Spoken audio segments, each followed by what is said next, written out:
Moving to a new city in the middle of high school was the worst thing that ever happened to me. I had no friends, no one to sit with at lunch, no one to talk to between classes. The school was huge and I felt invisible. Every day I walked through the crowded hallways alone, watching groups of friends laugh together, wishing I could be part of something. Anything. But nobody noticed me. Nobody cared. I was completely alone. 3 weeks into the semester, I saw the corner classroom. It was on the fourth floor, at the very end of the building. Most students never went up there because all the popular classes were on the lower floors. But I liked it. It was quiet, peaceful. I started eating lunch there, sitting on the floor outside the classroom, just to escape the chaos of the cafeteria. That's where I met Lucas. It was a Tuesday. I was sitting against the wall eating my lunch when I heard a voice. "You eat lunch here too?" I looked there. A boy stood in the doorway of the classroom. He had dark hair, warm brown eyes, and a friendly smile. "Yeah," I said. "It's quieter up here." He nodded. "I know what you mean. I come here every day." He sat down next to me. "I'm Lucas," he said. "I'm Alex." We talked for the entire lunch period. He was easy to talk to, funny, kind. He told me he didn't have many friends either, that he preferred being alone. For the first time since I'd moved here, I didn't feel lonely. After that day, Lucas and I met every day at the corner classroom hallway. We talked about everything. He told me about his favorite books. I told him about my old school, my old friends, and how much I missed them. Lucas understood. He always understood. "People don't really get me," he said one day. "They think I'm weird because I like being alone. But it's not that I don't like people. I don't fit in." "I get that," I said. "I feel the same way." He smiled. "That's why I'm glad I met you." I smiled back. For the first time in weeks, I felt like I belonged somewhere. We hung out every day for 2 months. Lucas became my best friend, my only friend. But there was something strange. I never saw him in the playground. I never saw him in the cafeteria. I never saw him anywhere except in the corner classroom. One day I asked him about it. "What class are you in? I never see you around." Lucas hesitated. "I'm in 11B, different buildings." "Oh," I said. That made sense. The school had 2 buildings, but something still felt off. One Friday, I went to the corner classroom hallway like usual, but Lucas wasn't there. I waited for 30 minutes. He didn't show up. I tried again on Monday. Still nothing. By Wednesday, I was worried. Has something happened to him? Was he sick? I realized I didn't have his phone number. I didn't even know his last name.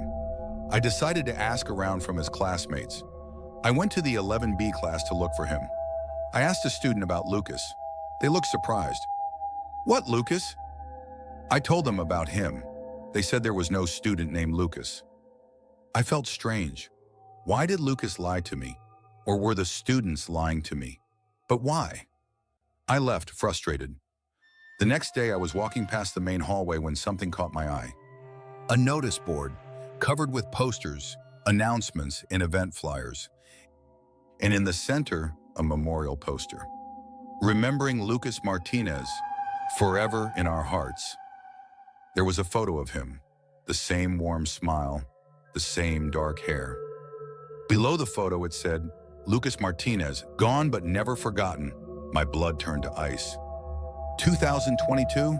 That was 2 years ago. Wait, Lucas had been dead for 2 years? I stared at the poster, my hands trembling. This couldn't be real. I had been talking to him, eating lunch with him, laughing with him.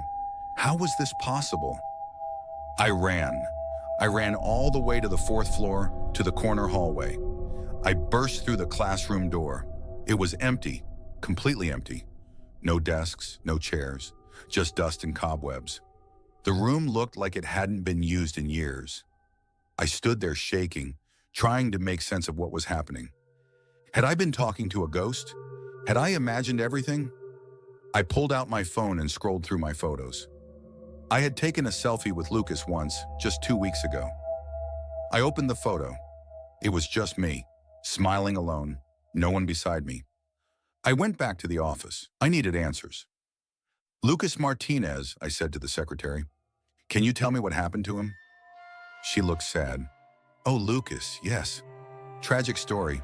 He was a student here 2 years ago. He took his own life. My chest tightened. Why? He was being bullied, she said quietly. Severely. He didn't have any friends. He was always alone. One day, he just couldn't take it anymore. Tears filled my eyes. They found him in the classroom, she continued. That corner classroom on the 4th floor. It's been closed ever since. I felt sick. Lucas had died alone, just like I had been. That night I couldn't sleep. I kept thinking about Lucas, about how kind he was, how much he understood me. And then I realized something. He wasn't haunting me, he was helping me. He saw me, alone, struggling, just like he had been, and he didn't want me to end up like him. The next day I went back to the corner classroom one last time. I sat outside the door, just like I used to. Thank you, Lucas, I whispered, for being my friend, for making me feel less alone. I waited, hoping he'd appear one more time, but he didn't. The hallway was silent, and I knew why. He had done what he needed to do. Then I realized that some stories are buried in sadness that no one ever knows about. Loneliness hurts more than people think. I placed a note on the floor and left the classroom. Thank you for being my best friend. No one can replace you. I was a junior in high school. At that age, we don't really think about danger. School feels routine, predictable, safe. But I was wrong. It was a Wednesday afternoon, the last period, history class. I remember because we were supposed to have a test that day, but Mr. Patterson never showed up, which was weird because he was never late, never missed a day. The classroom was getting loud. People were on their phones, others were throwing paper balls. Nobody really cared that the teacher wasn't there yet. Suddenly, we heard the announcement. Attention all staff and students. We are going into lockdown. This is not a drill. I repeat, this is not a drill. The room went completely silent. Daniel, who sat next to me, grabbed my arm. His nails dug into my skin. He was pale, like he'd seen something. What's wrong? I whispered. I saw something, he said. Before class, in the hallway by the science wing. What did you see? He didn't answer. He just stared at the door. We all moved to the back corner of the room like we'd practiced in drills. But this time it felt different. The air felt heavier. Nobody was joking around. I heard footsteps in the hallway, slow, deliberate. They stopped right outside our door. Someone tried the doorknob. My heart was pounding so hard I thought everyone could hear it. Daniel's hand was still on my arm, shaking. The doorknob twisted again, harder this time. Then we heard breathing, heavy breathing, right on the other side of the door. Is anyone in there? A voice called out. It wasn't a teacher's voice. Too rough, too unfamiliar. Nobody answered. We all just sat there, frozen. The man started pounding on the door, not knocking, pounding, like he was trying to break it down. Some kids started crying. Others were on their phones trying to text their parents. I pulled out my phone and opened the emergency alert app. It said there was an armed intruder in the building, in the science wing. That was right next to us. The pounding stopped. For a moment, I thought maybe he'd left. Maybe the police had arrived. Then I heard it. A scraping sound. Metal on metal. Someone whispered, "He's trying to pick the lock." I looked at the door. The lock was old. One of those cheap ones you could probably open with a paper clip. Daniel was crying quietly. I stood up. I don't know why. Maybe adrenaline. Maybe I just couldn't sit there anymore. I grabbed a chair and wedged it under the doorknob. Just as I did, the lock clicked open. The door pushed open an inch, then stopped. The chair was holding it. The man on the other side pushed harder. The chair legs scraped against the floor. Then we heard the sirens. Police officers. Lots of them. The man outside our door stopped pushing. We heard running, shouting, Then a gunshot. Everyone screamed. A big silent. Suddenly, a voice over the intercom. The threat has been neutralized. Students, please remain in your classrooms until further notice. 30 minutes later, police officers escorted us out of the building. I saw Mr. Patterson outside talking to the cops. He looked shaken. Later, the story we were given sounded simple. They said the intruder was a former student, said he was caught near the science wing, said he never reached any classrooms. But I noticed something that didn't make sense. Mr. Patterson hadn't never shown up. I saw him outside with the police standing near the science wing doors. When one of the officers asked him something, Mr. Patterson shook his head and said, "That's not possible. I saw him earlier." A few days later, I finally asked Daniel what he'd seen before class. "There were two people in the hallway," he said. "One of them was Mr. Patterson." I stared at him. "What do you mean?" "He was arguing with someone near the science wing, someone I didn't recognize. They were whispering, like they didn't want anyone to hear. Then the other guy walked toward our classroom." That was the last thing he told me before he transferred schools. After that, Mr. Patterson never taught history again. His classroom stayed empty for the rest of the year. The school said he was on leave. No one ever explained why he was in the science wing before class. No one ever explained who he was talking to. And no one explained why the lockdown happened after that conversation. But sometimes when I think back, I realize something. The announcement didn't come when the stranger entered the school. It came after Mr. Patterson saw him, and whatever Daniel witnessed in that hallway was the reason our teacher never came to class. Our school had this old basement from the Cold War era, storage only. I'd walked past that door 1,000 times and it was always locked.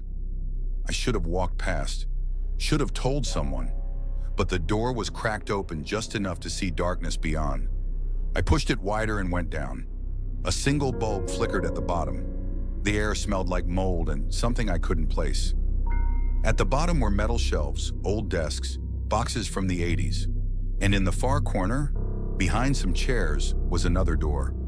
Small, metal latch, also open. I pulled it wider. Inside was a sleeping bag, a lantern, empty water bottles, granola bar wrappers. Someone had been living down here. I backed out, my heart pounding. Suddenly, I heard footsteps on the stairs. Heavy, slow. I dove behind a shelf and turned off my phone. A man in a janitor's uniform came down. I didn't recognize him. He went into the small room and started mumbling to himself. He was angry. I started creeping toward the stairs, but unfortunately my phone buzzed. A text from my mom. The sound echoed through the basement. The mumbling stopped. The man stepped out and stared directly at my hiding spot. I ran. He chased me. I could hear his boots pounding behind me, his breathing ragged and loud. I hit the stairs and took them, 2 at a time. I reached the top and grabbed the handle. It was locked. From the outside, I turned around. He was at the bottom of the stairs, just standing there. Smiling, he started walking up, 1 step at a time. I pounded on the door, screaming. I fumbled for my phone to call 911. He grabbed my wrist. His hand was ice cold. But then, I heard voices, teachers. The door suddenly unlocked from the outside. I ripped free and burst through, nearly knocking over Mr. Chen from the science department. "What are you doing down there?" he asked. I looked back. The janitor was gone. The basement was empty. "There was a man," I started, but Mr. Chen just looked confused. "Son, no one's been down there in years. We keep it locked." The next day, I sat across from Principal Davison and told him everything. He listened without interrupting, his expression calm, too calm. When I finished, he was quiet for a long moment. "What did this janitor look like?" he finally asked. His voice was tight. I described him, the uniform, the gray hair, the way he moved, everything. Davison's face went pale. He stood and pulled an old yearbook from his shelf, 1987. He flipped through the pages with shaking hands, then turned it toward me. Him? I looked at the black and white photo. David Marsh, custodial staff. It was him, exactly him. I nodded.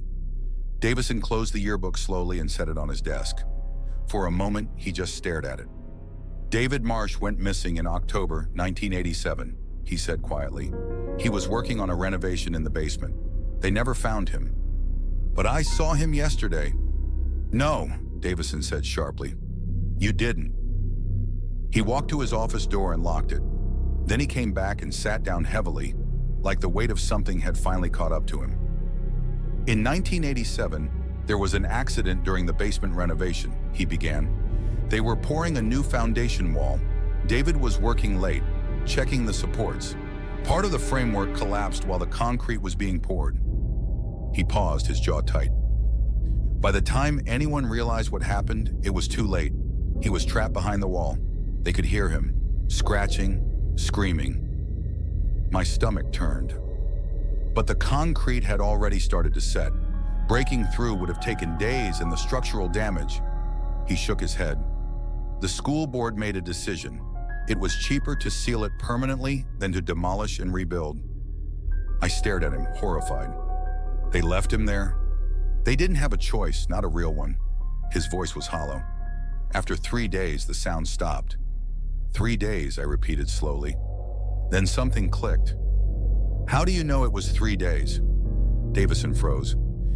The news articles I found online just said he went missing, I continued, watching his face. They never said how long he was alive down there.